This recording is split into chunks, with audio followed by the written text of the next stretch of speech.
apă curată cum era odată.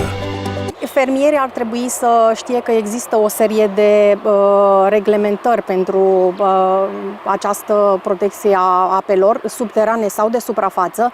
Există o serie de culturi fixatoare de azot care sunt prevăzute într-o anexă, în anexa 10 a unui ordin a MADR-ului 619 din 2015.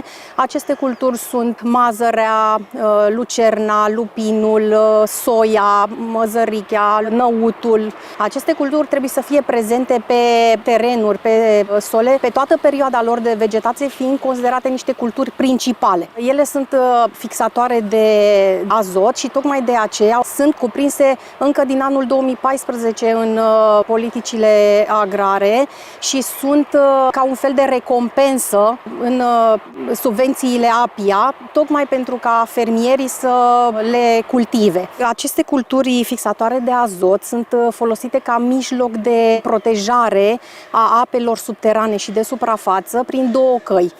Una directă, o cale directă, aceea prin care cultura consumă azotul prezent în sol și în felul acesta nu se mai levigă în pânzele freatice și nici în apele subterane, și o a doua cale este aceea prin care ele lasă o cantitate de azot în stratul superficial, în așa fel încât pentru cultura postmergătoare nu mai este nevoie să venim cu un aport suplimentar de azot, ceea ce înseamnă îngrășăminte puține, risc de poluare al apelor redus.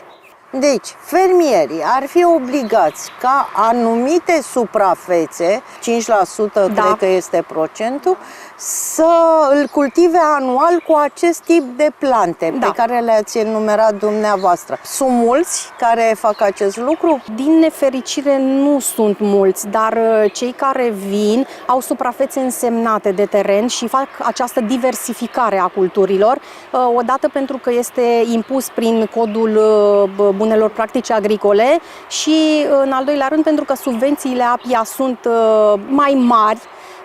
Știu că sunt undeva la puțin peste 100 de euro pe hectar, spre exemplu pentru lucernă. Adică trebuie să îndeplinească o serie de condiții, să-și asigure o sămânță de calitate, să aibă toate documentele pe care să le prezinte la APIA, dar nu sunt condiții de neîndeplinit. Și plus de asta este foarte importantă, chiar și pentru ei au ajuns la concluzia că este important să existe o diversificare a culturilor, să se respecte niște rotații și niște asolamente și implicit se respectă și această protecție a apelor subterane sau de suprafață, odată cu această diversificare. Doamna inginer, cam ce cantitate de azot s-ar reține dacă am folosi astfel de plante? Și acest aspect este foarte important de reținut. Fermierii încep să-l cunoască informându-se. Ei când spun că folosesc aceste culturi de fixatoare de azot, se referă în principal la mazăre, soia și lucernă. Acestea fixează azotul atmosferic, este foarte important de știut, prin rădăcinile lor, prin nodozitățile rădăcinilor. Soia lasă în sol cea mai mare cantitate de azot, în jur de 50 de kilograme la hectar pentru o tonă de produs obținut. Da.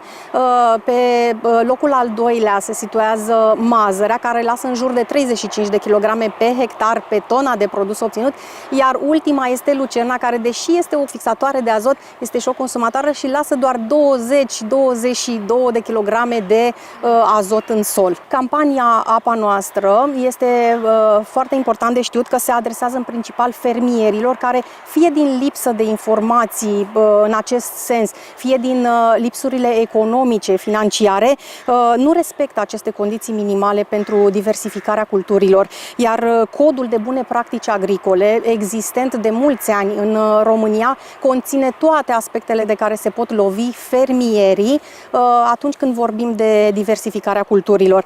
Deși azotul reprezintă o resursă indispensabilă pentru plante, este și o sursă importantă de poluare a apelor subterane și de suprafață.